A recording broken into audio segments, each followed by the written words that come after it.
Troisième et dernière partie de l'Africa Newsroom. Didier Ouedraogo, docteur en philosophie et coordinateur du collectif contre la confiscation de la démocratie. Sega Goundiam, chercheur et consultant en management. Amidine Khan, docteur en économie et en intelligence économique, nous accompagne depuis le début de cette émission. Tout de suite, notre Zoom Société consacré aujourd'hui à la situation humanitaire qui se détériore en Centrafrique.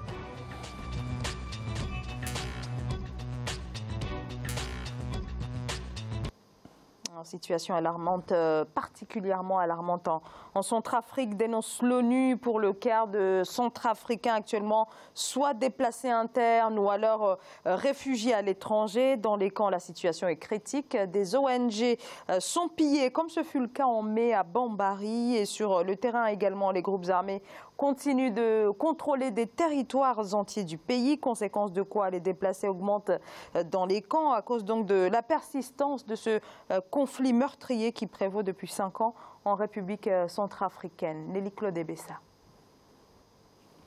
Plus de 70%, c'est le pourcentage croissant du nombre de déplacés en un an en République centrafricaine. Cette situation est rendue difficile par la présence des groupes armés qui contrôlent une partie du pays. En mai dernier, 9 organisations humanitaires ont été pillées à Bambari, dans le centre de la Centrafrique, ainsi que la Commission nationale pour les réfugiés.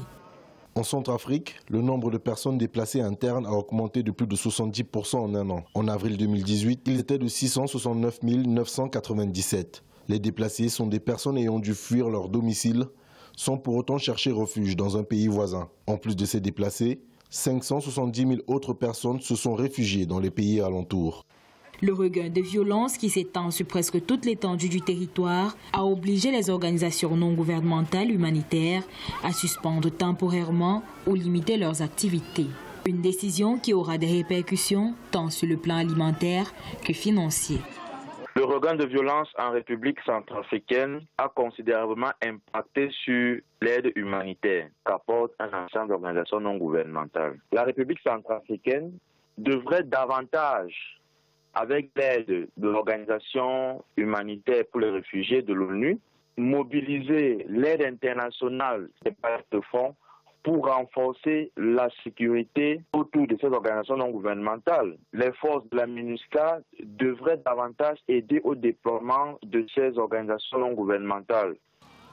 Selon les Nations Unies en 2017, le regain de violence a entraîné une forte hausse du nombre de déplacés, atteignant 694 000 personnes. Pour rappel, la Centrafrique traverse un conflit sociopolitique depuis 2013. Alors en tout, ce sont 2,5 millions de personnes selon l'ONU qui ont besoin d'aide humanitaire, 570 réfugiés à l'étranger, 700 000 à l'intérieur de la Centrafrique, une situation humanitaire qui se détériore, des ONG qui semblent totalement dépassées avec ce conflit devenu meurtrier depuis 5 ans en République centrafricaine. Didier Ouedraogo, quelle analyse vous faites de l'évolution de la situation? Est-ce qu'on n'est pas finalement dans le même contexte qu'en 2013, à savoir celui d'un embrasement général? Nous sommes dans un contexte même pire. Là, en fait, la situation s'est empirée avec Tolera. On avait pensé que les choses allaient se colmater, mais en réalité, il est arrivé dans une situation où on a voulu absolument juste faire que l'institution existe, mais en même temps, les questions qui font que jusqu'à présent, on n'a pas réglé les vraies questions ou les solutions qu'on devait chercher avant même que l'institution n'existe n'ont jamais été trouvées. Donc en réalité, on s'est retrouvé juste dans une normalisation d'une vie politique institutionnelle, mais les choses sont allées en s'aggravant puisque la cristallisation des groupes d'opposition, les Séléka, les Anti-Balaka, etc., ont continué de plus belle. Moi, j'ai eu un certain nombre de conversations avec des Centrafricains et c'est là que, en fait, les questions même sont les plus cruciales parce que même dans certaines mentalités, dans certains raisonnements, ils n'arrivent pas à comprendre pourquoi il n'y a pas... C'est normal qu'il y ait un conflit parce qu'il y a des gens dans la Centrafrique qui ne sont pas des Centrafricains. Donc on est là dans une conception même donc de la notion d'appartenance dans un seul pays, d'un pays, des individus sont déjà en déliquescence les uns vis-à-vis des autres. Sans oublier un autre élément qui fait partie de l'analyse, je pense, qui est qu'en fait, on a toujours, depuis à peu près une cinquantaine d'années, parce que depuis l'indépendance de la Centrafrique, on n'a jamais eu un moment stable de ce pays. On n'a eu que des amoncellement, des coups d'État, des revirements, des repositionnements, etc. Donc, dans le fond, on arrive aujourd'hui à une situation dont les premiers responsables, parce que ce qu'on doit aussi ajouter avant que je ne tire quelques conséquences, c'est cette masse de richesse sur laquelle dort la Centrafrique et qui est devenue le point de mire de pas mal de l'Occident, de toutes sortes de clients, et qui, devant ce spectacle-là, comme vous dites si bien, 2 500 000 personnes qui ont besoin de secours alimentaires, ce qui s'entend en santé, ce qui s'entend en habitation, ce qui s'entend en éducation, tout est détérioré. En fait, c'est une société où, majoritairement, les gens ne savent plus si on peut penser que demain, l'État va régler quelque chose.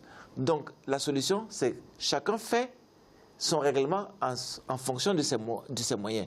Ce qui veut dire que, dans le fond, nous sommes aussi assistés, parce qu'il y a aussi des assistances internationales en Centrafrique. Il faut se poser la question, à quoi cela sert-il ? Alors effectivement, la MINUSCA, la force onusienne, est présente sur le terrain, 12 000 hommes, 12 000 casques bleus depuis 2016. La MINUSCA n'a pas su effectivement endiguer un nouveau cycle de violence sur place. Il y a eu également la mission française, bien sûr, Sangaris, déployée en 2014 et qui s'est retirée en 2016. Alors comment expliquer finalement que toutes ces missions déployées sur le terrain aient échoué? Est-ce que par ailleurs on peut parler d'échec? Je crois qu'on a déjà parlé ici sur ce plateau de ce que peuvent ou ne peuvent pas les forces internationales. S'il n'y avait pas la MINUSCA, la Centrafrique se serait embrasée davantage depuis longtemps. Mais en même temps, la MINUSCA ne va pas régler le problème parce que ces forces onusiennes ne se battront pas. Et ces gens-là, leur capital, je l'ai déjà dit ici, leur capital, c'est leur vie. C'est de force en force, comme ça qu'ils améliorent leur quotidien. Pourquoi voulez-vous qu'ils aillent mourir pour des pauvres Centrafricains qu'ils ne connaissent même pas? Il n'y a aucune raison à cela. C'est le problème. Donc les forces ne servent pas à grand-chose. Le drame, vous l'avez dit, il y a une malédiction des pays dont le sous-sol est riche. Ça crée tellement de convoitises qu'on a intérêt, tout le monde a intérêt à créer régulièrement, parce que chacun espère, en gagnant la lutte finale, entre guillemets, pouvoir bénéficier de ces richesses du sous-sol. Et ça vient de partout. Hamidine Kane. Oui, bon, de toute façon, je crois que la République centrafricaine, depuis les indépendances, a été mal gérée. Ça veut dire la prise de pouvoir déjà était chaotique. Et puis le fait que Bokassa aussi, l'empereur Jean-Bédel Bokassa de Bobangui, de Berengo de Bobangui aussi, ait voulu en faire un empire. Il y a eu des frustrations. Il y a eu des frustrations. Je crois que le nécessaire n'a pas été fait. Quand on établit ou bien on bâtit un État, un nouvel État, il faudra que ce soit sur des bases saines. La Centrafrique s'est bâtie sur de mauvaises bases depuis le début. Sur de mauvaises bases. Et puis ces bases ont été faussées. Tout le temps, il y a eu des coups d'État, des tentatives, des revirements, des renversements. Et donc, et puis les États frontaliers aussi sont des États qui n'ont pas voulu quand même aider ou bien y apporter un soutien. Par exemple, ils ont de puissants voisins. Le Cameroun est un puissant voisin. Ah oui. Et puis il y a aussi le Congo, ça veut dire c'est des pays, ou bien même le Tchad aussi, peut réguler à l'intérieur du pays, peut mettre par exemple une régulation, mais ça n'a pas été fait. Chacun regardait faire, laissait faire, regardait. Et puis bon, je crois que la base ethnique est là, hein. Il y a énormément de problèmes entre le nord et le sud, mais ça peut être résolu. Ça veut dire que les politiques n'ont pas parlé franchement entre eux. Ils n'ont pas parlé, sont des Africains. Ils doivent parler, le bâton doit être rompu, parler correctement, parce que si on se bat, alors qu'on est 4,5 millions, la Centrafrique est plus grande que la France, c'est 622 000 km². La France, c'est 500 000 km². Hein? Et puis, il y a le sous-sol regorge de richesses naturelles. Le sol, par exemple, pour l'agriculture, c'est un paradis sur terre. Rien n'a été fait depuis tout le temps, depuis les indépendances.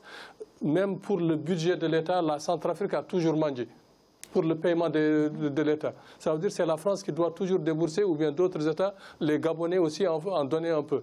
Mais ça ne peut pas continuer. Il faudra qu'ils s'asseyent sur une table, qu'ils disent qu'on veut bâtir un État fort, un État où tout le monde aura sa place, où il y aura l'égalité entre tous, et puis que les régions soient développées. Ça veut dire qu'on ne peut même pas parler de développement, parce que Bangui même n'est pas développé. Il n'y a rien du tout. Il n'y a rien.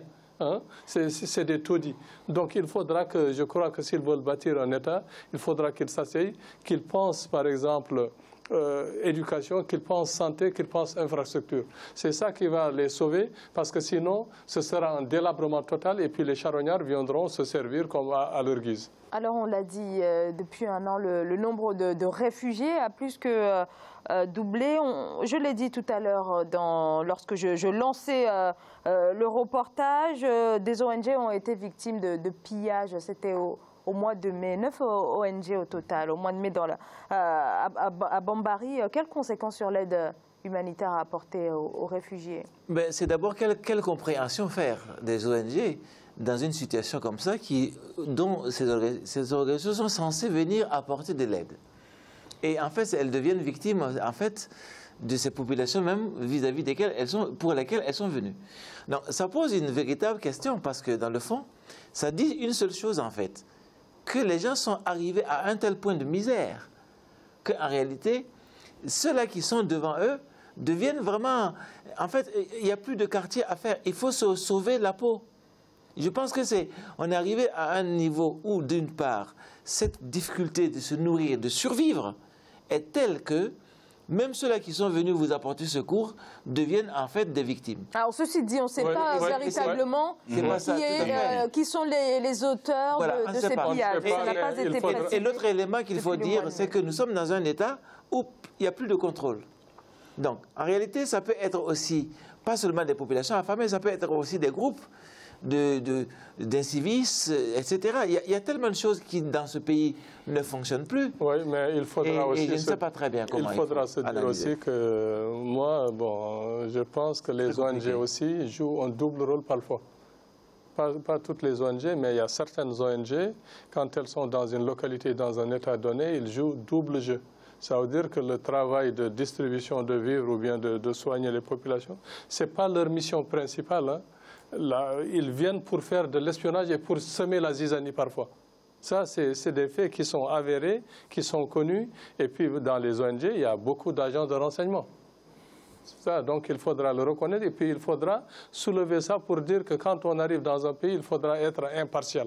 Parfois, les ONG manquent d'impartialité. Ça, il faudra le souligner.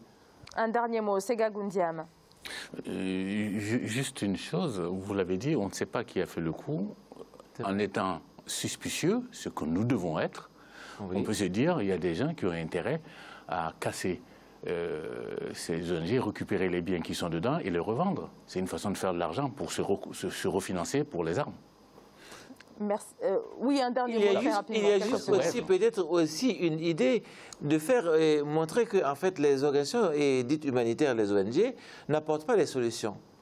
C'est vrai, elles ne peuvent apporter que des solutions ponctuelles. Donc la question, elle devient fondamentale. Quelle apporte des solutions ponctuelles dans les situations de crise? Cela est tout à fait important. Mais après, il revient aux responsables politiques, aux États, de définir des politiques fortes. Et moi, je pense qu'aujourd'hui, quand on a vu toutes les questions, on a vu 3 pays, on a vu 3 questions. Et en réalité, nous revenons toujours aux mêmes questions, qui est la centrale question, c'est que font les politiques en termes donc, de volonté, en termes de mettre en direction, de donner un cap pour un pays à atteindre. C'est ça la vraie question en Afrique. la vraie question. Merci beaucoup Didier Ouedraogo. Je rappelle que vous êtes docteur en philosophie et coordinateur du collectif contre la confiscation de la démocratie. Sega Goundiam, un grand merci à vous. Je rappelle que vous êtes chercheur et consultant en management. Amik Dinkal, merci. Vous êtes docteur en économie et en intelligence économique. Un grand merci à tous les trois d'avoir participé à cette émission. Et merci à vous, bien évidemment, de nous avoir suivis. Merci de votre fidélité. Je vous dis à demain. Très bonne soirée.